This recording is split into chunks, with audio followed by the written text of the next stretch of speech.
Hello, hello, it's me, Will Webb, here, talking to you today on the 31st of March 2020. We've all been in lockdown for quite enough time, and it's continuing to go on, so who knows how much longer that will happen for, but in the meantime, we have YouTube, movies, and video games too, so there's plenty to be getting on with.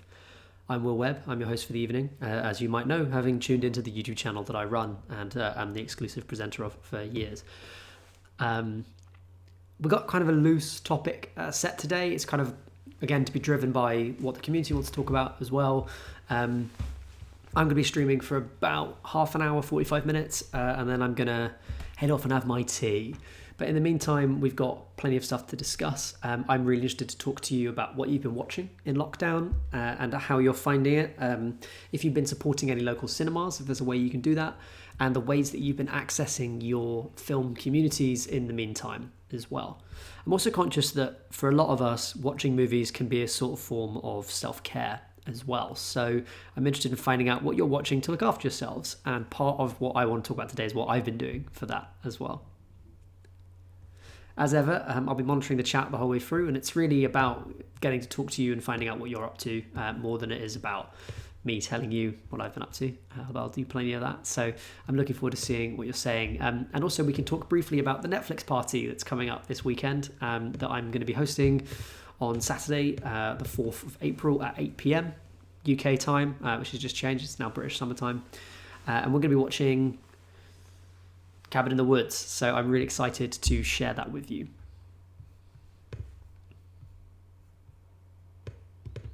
And I can see Anwar Kasi. Is that one word? Are you an Anwar?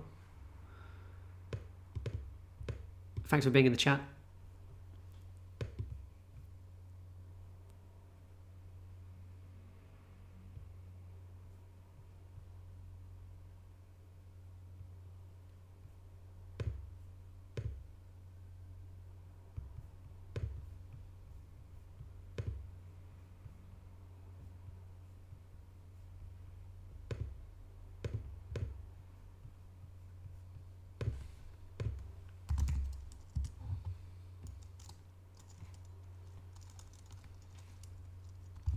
That really awkward period of every live stream where I'm just like hanging out, waiting for people to join, and like going to my own channel to find a streaming link for this. If someone knows a more streamlined way of doing that, please do tell me. Seems like there must be a better way of doing this.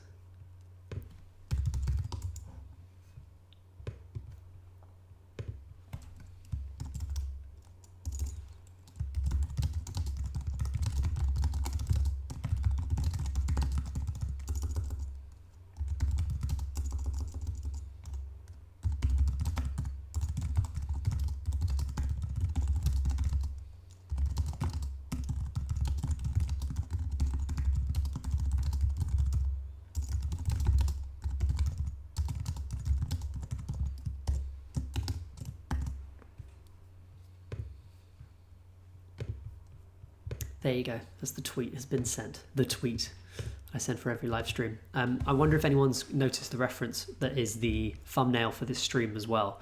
Do let me know if you can recognize the movie that's referencing. It was quite a big movie, I think, and obviously like it's Charlton Heston. So what's happening here? There we go. But of course you might not have seen it, so hard to say. I don't think it's that like identifiable a thing as well. You are Anwar. Hi. Nice to put a name to a face, or not a face.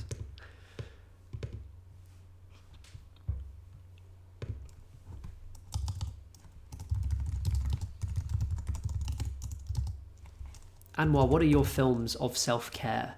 One of the really serendipitous things about having the lockdown happen now in the UK is that at least it meant that we got to see... we got Studio Ghibli's films being added all to Netflix, almost all of their films. I think there's a couple of exceptions, but very few. So everything kind of restful and anime-ish, but without the kind of catgirl stuff, is currently available on UK Netflix, which is just incredibly useful. What a wonderful thing to have happen. Thank you, Fates, for combining for that to take place. I've yet to watch My Neighbor Totoro. I'm keeping that in the bank for a really difficult day. Louis Malle. Am I going to show myself up as being somebody who doesn't know much about like good filmmakers? Oh, Au revoir les enfants. Right, okay. You saw the fire within.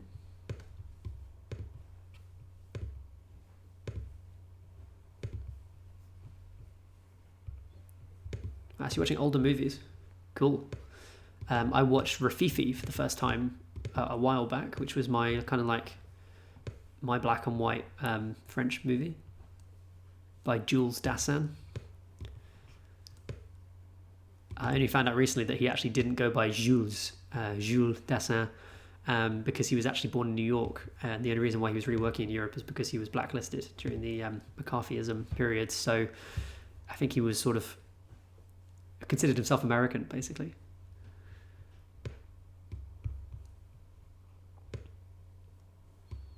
Wow, these movies sound tough. I don't know if that's your self-care movie. I'm not sure. I think we might see differently on that stuff. Or is that just you trying to be like keeping your brain going?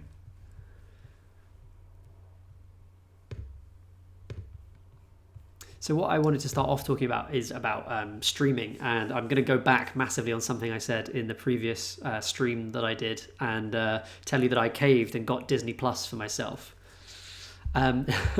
Terrible, a bit of a confession.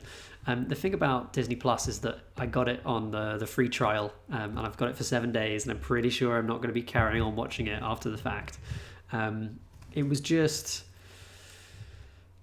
about self-care, I just wanted to sit down and watch all the Pixar films in a row. And anyway, so I got to watch Disney Plus for a bit. In fact, I actually watched 101 Dalmatians today, the original, the 1960s film. And yeah, it's an interesting platform. I'm sure that I'm not going to carry on past the free trial because I don't think it's that good a platform, more than anything, more than even the political issues that I have with Disney. I kind of like that it's badly curated, because I think it is badly curated. The interesting thing about Disney Plus is that the sorting of the whole thing seems really strange. It's sort of alphabetical, but it seems to be done by different standards. Aladdin is in A, but Aladdin : The Return of Jafar is in R, which is a bit of a strange thing.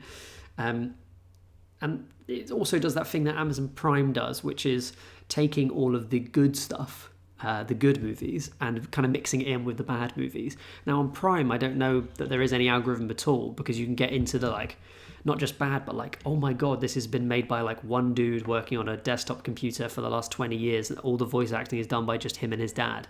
Real CGI film that I found on Amazon Prime the other day. But this is sort of a little bit better than that, a little bit more commercial. But the issue with it is that you end up with kind of seeing Disney's faults kind of all laid out. So you have things like a good princess movie, one of the classic Disney animated princess films, and then you get to see like the two terrible sequels to it, all kind of like laid next to each other with equal weight, which kind of makes you think that Disney is worse than it is. I mean, it's morally bad, but I think some of their movies are pretty good. It's also telling the kind of way they display information about the films. I think it's quite clear that they've designed it primarily to be a sort of kid-focused thing, and I don't think they think of their viewers as being that discerning either. You have to dig to get any sort of information about the creative teams behind the films. It's very hard to see anything about the filmmakers, who works on the movies, or the actors as well, any of the kind of on-screen talent, even if it's voice talent. You have to kind of click on it and then go into the page for it, and then go into like a more details thing. So they kind of see that as something people aren't really interested in seeing. Instead, the kind of main way that you can sort through things is by brand. It's like the way they think people will consume these kind of movies is by the names they associate with them. So Marvel, Pixar, so on and so forth. And I think that's probably accurate. Mostly what it reminded me of is the Netflix Kids page. I don't know if you've ever tried that, but it's a very simplified like browsing experience that has kind of pictures of the characters who are in the stuff that's there, instead of even like any text as far as I can remember. And it's funny because of course Disney is at least partially aiming at an older audience as well. Not like a massively older audience, but certainly a family audience, and that means parents, not just kids. And the other thing about it that I'm just jazzed about is it's wild seeing what Disney thought was appropriate to commission in like that terrible period from the 1970s to the 1990s. There's a movie called Shaggy Dog, which was a kind of semi-successful live-action comedy that they made in the late 50s. I think it's 1959. And it got a sequel in like the mid-70s, early 70s, called The Shaggy DA. So The Shaggy Dog is about a guy who accidentally turns his teen son into an English sheepdog. And then in the sequel, the long-belated sequel, The Shaggy DA, that son has grown up and is running for district attorney when he starts to turn into a dog again. And I just find that combination of elements so absurd. I really can't understand what they were trying to do by putting that out. There's also a lot of movies that probably just went out straight onto the Disney Channel, which I never had as a kid. I didn't grow up with it. And they just seem to have been devised by like rolling dice. Like you have one dice that has the name of a teen on it and their gender, and then one dice that has like a career or a fantasy hook on it.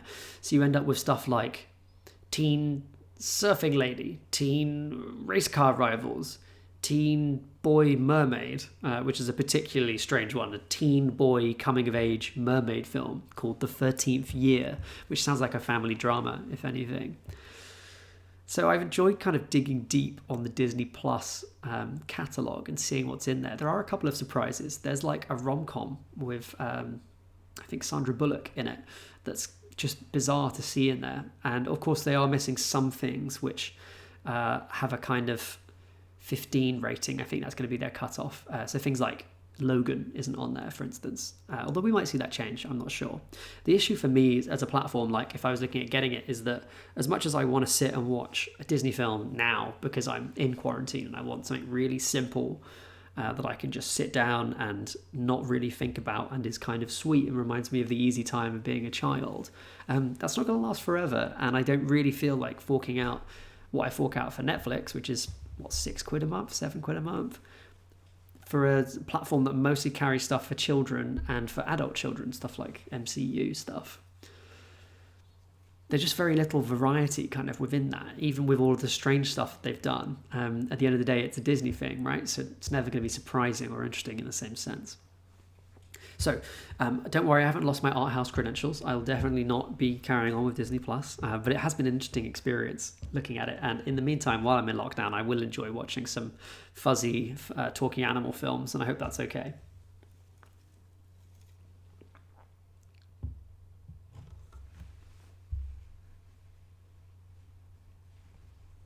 Yeah, and well, that makes sense actually. I know what you mean.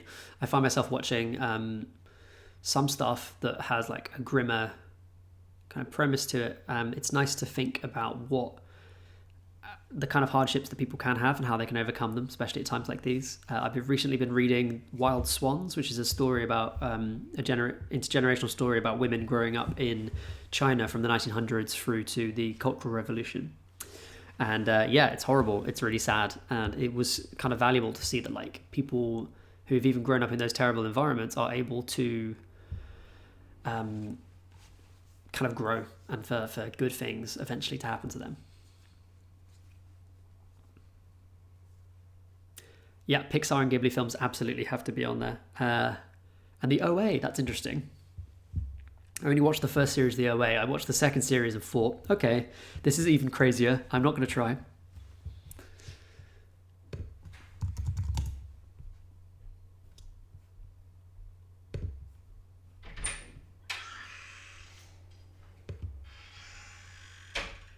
He's streaming. Phoebe says hi.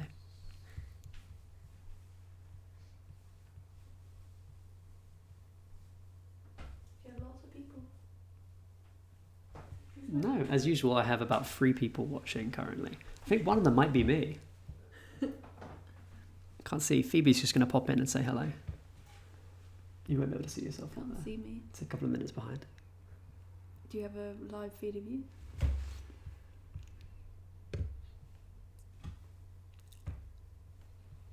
We were just talking, or just starting to talk about movies as self-care, and the fact that I've completely gone back on my anti-Disney credentials from last week. Only for a week. 101 Dalmatians Hannah Montana. I can't believe you watched Hannah Montana this morning. You just sat down and just like cracked on with Hannah Montana. I was telling them about the Teen Boy Mermaid film. Very confusing commissioning from them. Oh, someone says hello. That's Anwar. Hi. What is your movie, or what is your self-care movie? Dumbo. Dumbo. I do like Dumbo. Phoebes and I sat down this weekend to watch something that's going to be a bit of like a structure for us during lockdown, which is watching the Lord of the Rings films. So we watched the first one on Saturday. And we'll watch one a weekend. I feel like that's about right.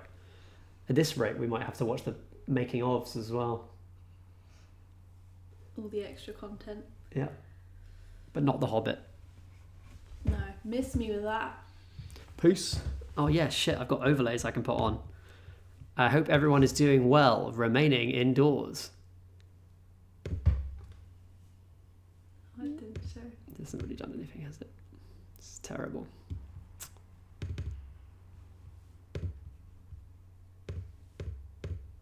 You've got your webcam above it. Thank you. Just technical difficulties. I made it. Come on. Look at these guys. Follow their advice. Just flatten the curve, baby.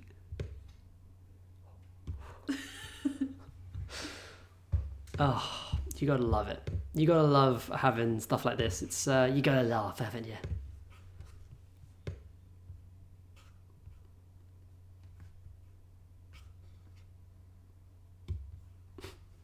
I hate telling people that you're a YouTuber. It's really embarrassing sometimes. Who did you tell that I was a YouTuber? My colleagues and stuff. Gross. How do they feel about it? Well, I hope they never see that. Let's see what? The gift? The Shrek. I got worse. Told everyone that you review films. I got this. It's not true. It's good, isn't it? So there's Phoebe, and there's my overlays. Wow, I've looked at the delayed live feed and I can just see Shrek kind of haunting over in the corner. So yeah, films as self-care. I've been watching the Lord of the Rings films with Phoebe, and I've started getting back into watching the Pixar and the Ghibli films. And if it comes down to it, I have one film that I've kept kind of in waiting all these years, which is Inferno, the last good Dario Argento film that I haven't seen. So I'm hoping I don't have to pull on that one. I'm hoping I can keep it in for another day, but we'll have to see. And yeah, that is not a cuddly film, Anwar, is it? That's a sadder movie. Or not sadder, more horrible.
Anwar, when I spoke to you last on the comments, you mentioned that you'd seen the Lee Chang-dong stuff. No, sorry, not Inferno, the Ron Howard movie. Inferno, the Dario Argento movie. I have seen the Ron Howard Inferno. It's not very good, even by Ron Howard standards. Yeah, when we last spoke on the comments, you were talking about watching Lee Chang-dong's films. I actually did a video essay for Little White Lies that's since come out, so I couldn't really tell you about it then, but it's about the Hallyu movement, which is, of course, the Korean wave movement, the films that kind of came to international attention in modern Korean cinema in the late 90s, early noughties, of which Lee Chang-dong is one of the most famous filmmakers. In fact, he was actually the Minister of Culture in South Korea, for a while. So I'm actually going to link you that video here. Do give it a watch. I think you'd enjoy it. But I talk about Lee Chang-dong's early film, Peppermint Candy. It was his second film. It's a fantastic movie, really interesting. And if you like kind of burning and poetry, then I think there's a lot to get from that film. Most interesting about it is that it has a reverse narrative structure that kind of comes up in these different like episodes, so it's kind of going backward in chunks in the character's life, and that means that what would come across as kind of recurring symbols often are kind of diffused or subverted. It gives it a very interesting texture as a film to watch, because something will happen that's not significant and turns out to be of great significance, but you don't know in the meantime.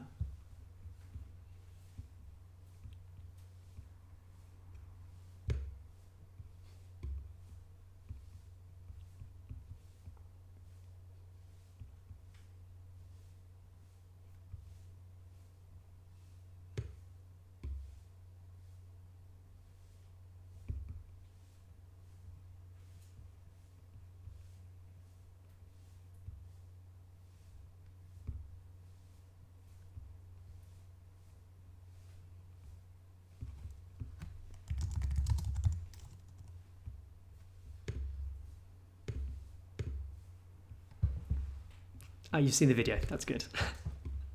Glad you enjoyed it. Did you find it via Little White Lies, or did you find it by me tweeting about it?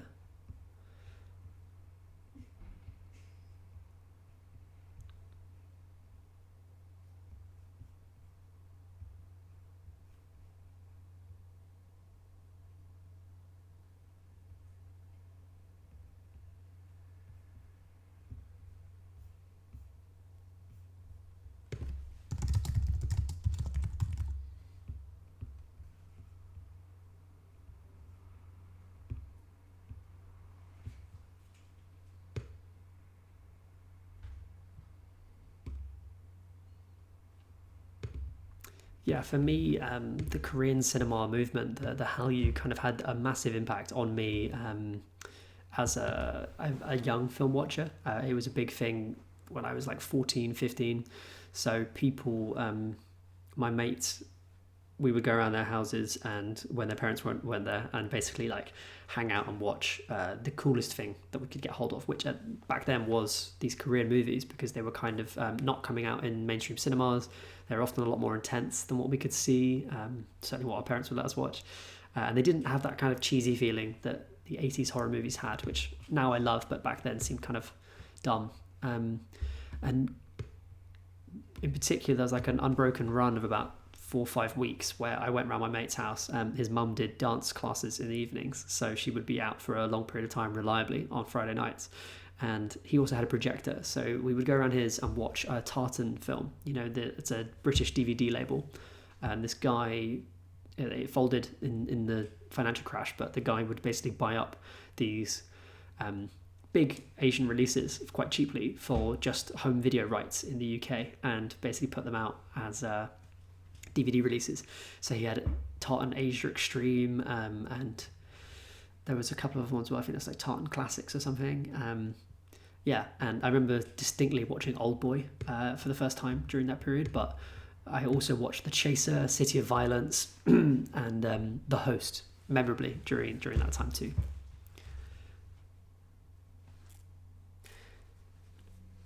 It's interesting too, looking back at Hallyu, because there's in some ways like a lot of stuff that I'm kind of in two minds about. In particular, I think the films often take a critical look at machismo as it comes across in South Korean culture, and like these ideas of saving face when applied to a particularly like masculine way of having honor, and if you think about it, like Oldboy's plot entirely revolves around saving face for someone who happens to be a sociopath. So his way of dealing with saving face is awful. And then you have things like City of Violence, which deal quite a lot with brotherhood, and like there's a drinking contest between dying people in that film. It's like the last thing that they think is worth doing is getting wasted together. And you can also even see that in things like Memories of Murder. Both the kind of dumb cop from the small town who thinks he's a shaman and the cool cop from the big town who thinks he's like much more clever. They do end up getting drunk together and having a fight, you know. So it's this kind of interesting story about how they kind of culturally approach that situation. At the same time, a lot of those films kind of use that as currency and end up portraying a lot of tropes that they should be critiquing more than anything else. And I think there's an interesting balance to strike there. When I think about Lee Chang-dong, for instance, there's like an extended female topless sequence in Burning that doesn't really have anything to do with the plot. And it's completely out of place and I think somewhat exploitative. It's beautifully photographed. The actress does a wonderful performance, but it's also not meaningful in lots of ways. And I know that there's an argument that it's sort of this transcendent moment before the plot changes, but again, it's like, can you not do that without the actress taking off her clothes? And that's so interesting in that film because early on in the movie and kind of later on too, there's a lot of interesting stuff about how men in South Korea, and in general, I think, kind of use women, and it's interesting to see Lee Chang-dong take on that trope and kind of fall at the first hurdle in some ways with it.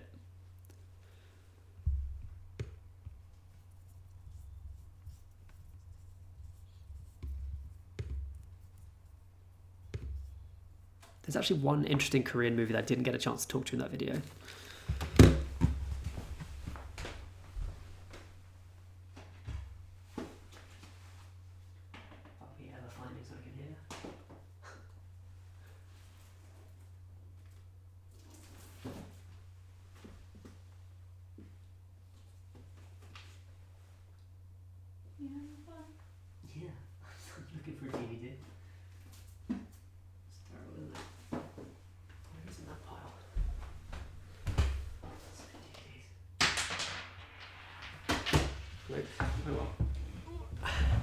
Can't find it. Hi Kevin, how are you doing? Sorry, just to return to that point very briefly, there's another Korean horror movie you might like called R Point, which kind of fizzles out at the end, but is otherwise quite an interesting kind of take on the haunted house movie, but is also very much like about Korean military culture. Kevin, hi. How did I go about doing a video essay? Where do I start and what's my process? So I've been doing video essays since early days of this channel. I think the first proper video essay I did for this channel is about The Place Beyond the Pines. I'd seen it and I wanted to do something more in depth about it than just doing a straight review. So I basically cobbled together a video essay out of clips from that were available on YouTube and also the trailers for the film as well. And yeah, it just came out of wanting to discuss the film in depth. I come from, I did a relatively academic degree at university. I did philosophy. Actually, I think that is pretty academic. Yeah, she's nodding. And I got used to approaching ideas through essay forms. So for me, I try to make essays that are like tell a story and argue a point, and I structure them like essays when I write them. When it comes to how I make them, it depends on whether or not I've been paid to make them, because when I'm being commissioned to make something, I've already pitched a version of it to someone, the editor, that is kind of it's like a hook that puts it together to make it more sellable for them. It should be linked to like a new release, for instance. So in the example of the Hallyu video that I just posted in this thread, that video was made for Little White Lies, and it was pitched around kind of the renewed interest in Korean cinema coming through because of the winning film this year at the Oscars, Parasite, which is a South Korean film.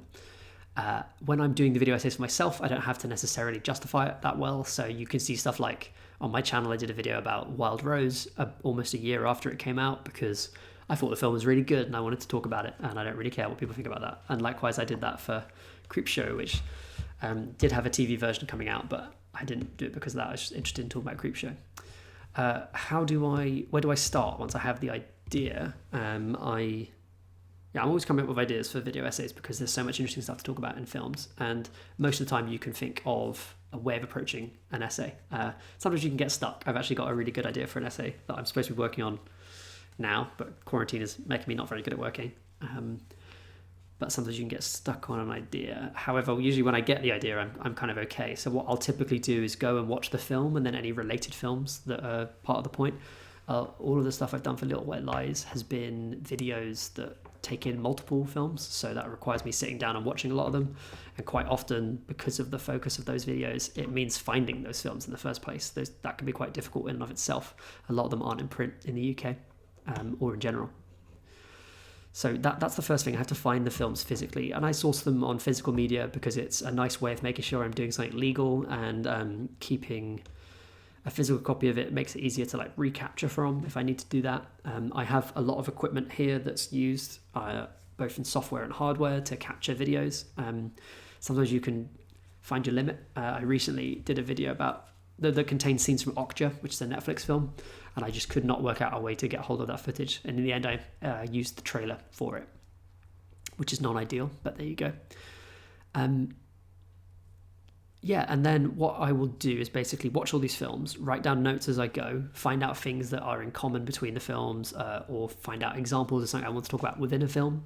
And I'll note down the time as I go as well. So I like watching them on a computer where I can, because it means I can keep up the time display. And then I will basically sit down and write an essay about those films. And this is something where I think I differ from other video essayists. The only other video essayist I've really gotten to talk to properly is Charlie Shackleton, to change his name. Charlie makes feature-length video essays. He made a film called Beyond Clueless that's fab, about teen movies, and a really good one as well about horror movies called Fear Itself. And his process, he writes not only what he's going to say or what the narrator's going to say, but he scripts in the dialogue from the clips that he's going to put in, and he writes them out like a feature film, which is different to how I do it, but that's just to say that everyone has their own ways of doing that. I write it like an actual essay, and then I go and record that. I have a very bad fake recording studio that is basically my closet that I put this microphone that I'm talking in now in. I record all of what I have written down in the script, and then I take it all into Premiere Pro, which is my editing application. I take in all the films as well. I chop up all of the audio, kind of pace it out so it sounds about right, and then I start to lay in the film clips. And I like to use background sound from the film as much as possible because it helps it feel a bit more grounded.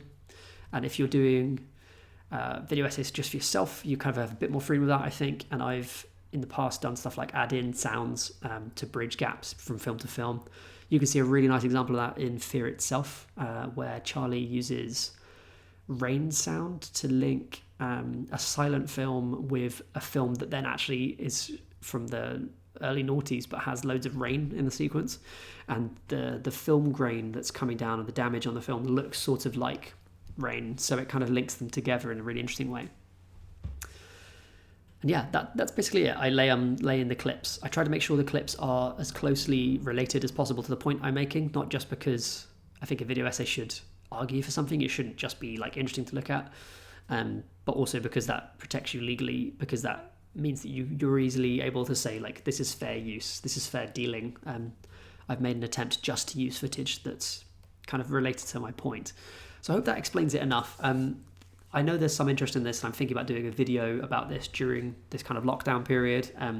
But the worst thing about me as a video essayist is that I am a procrastinator and I hate sitting down to write. I think most writers do hate sitting down to write, but I seem to be terrible at it. I think I'm really bad. So it takes me getting in the right mood in the right moment, and then usually I can just smash it out. So fingers crossed, we'll see.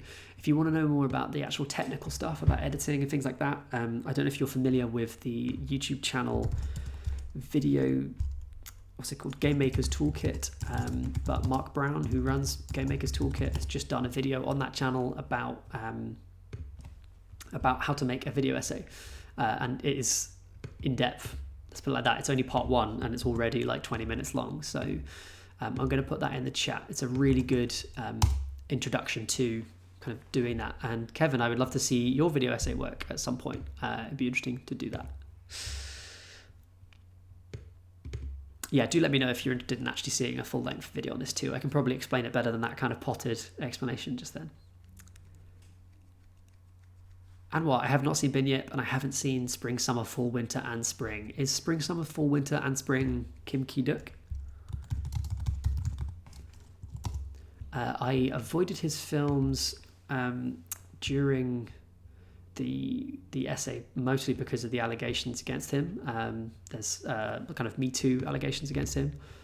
It is him. I haven't seen that film, but I do have Address Unknown on my to-watch list. I have that DVD kind of with me.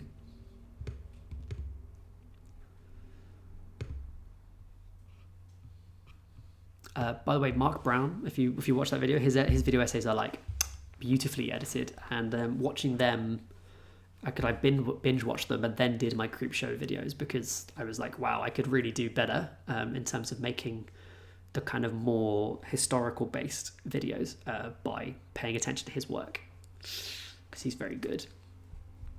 I mean, I love his videos. They're actually really interesting as well, because reviewing or making an essay about a video game, is very different in lots of ways to making it about a film. And I think they have some similarities in terms of how you make them, but even then the structuring of like talking about something that's going to be different for everyone who plays it a lot of the time, it's totally different, and also obviously has different technical language too.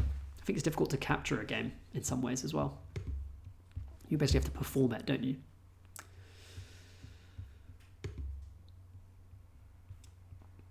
Kevin, while you're here, what's your self-care movie? What's your go-to film to watch?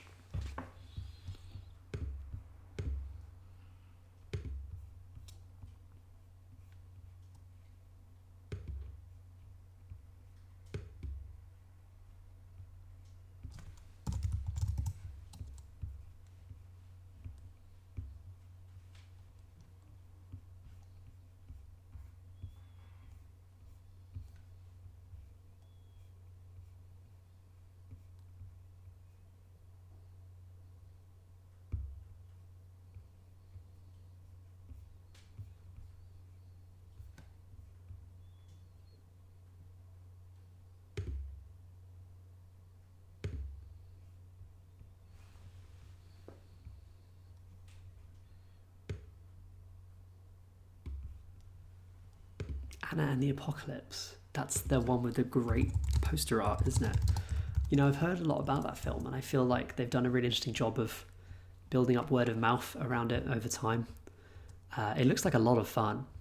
How Christmassy is it? Can I watch it outside of Christmas? It's a musical? Great, okay. That's very interesting.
It's on Amazon Prime. Yeah, I think I might have seen it on Amazon Prime actually. Okay, great. That'll go on the watch list. Thank you for recommending it. I do like a good zombie film. I'm actually watching a rare bit of TV at the moment. I'm watching Kingdom, the Korean zombie drama with Bae Doona in it. Yeah, good. Very good.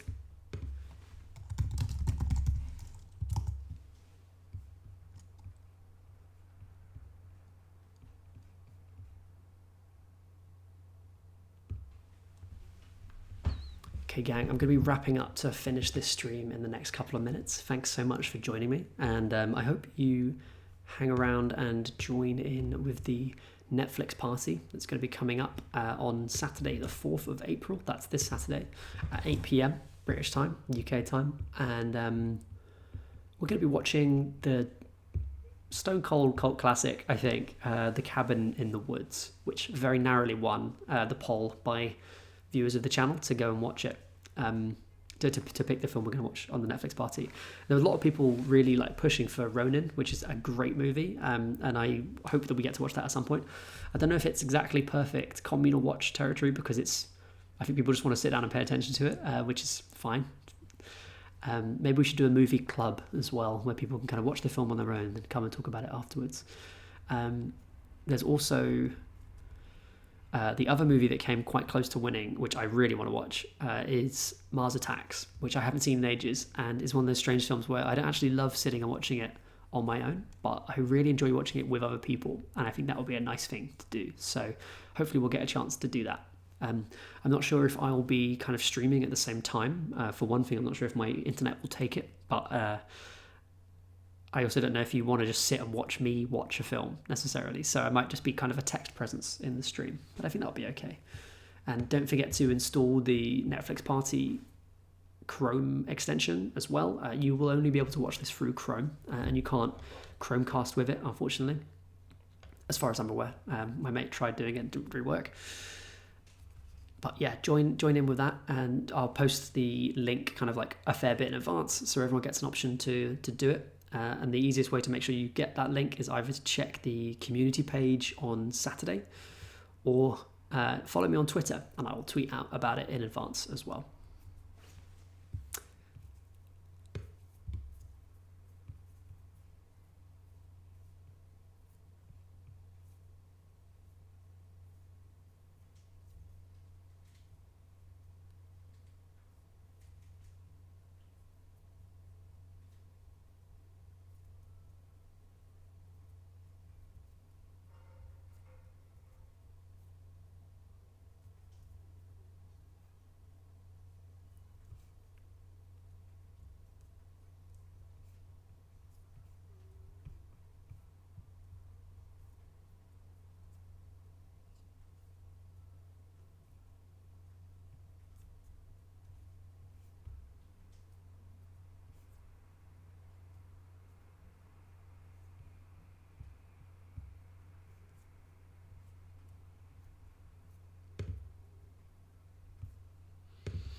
Hey, Anwar, no worries. I've just followed you on Twitter as well. I didn't realise that was you. Somehow I didn't put them all together. So thanks very much for getting in touch there.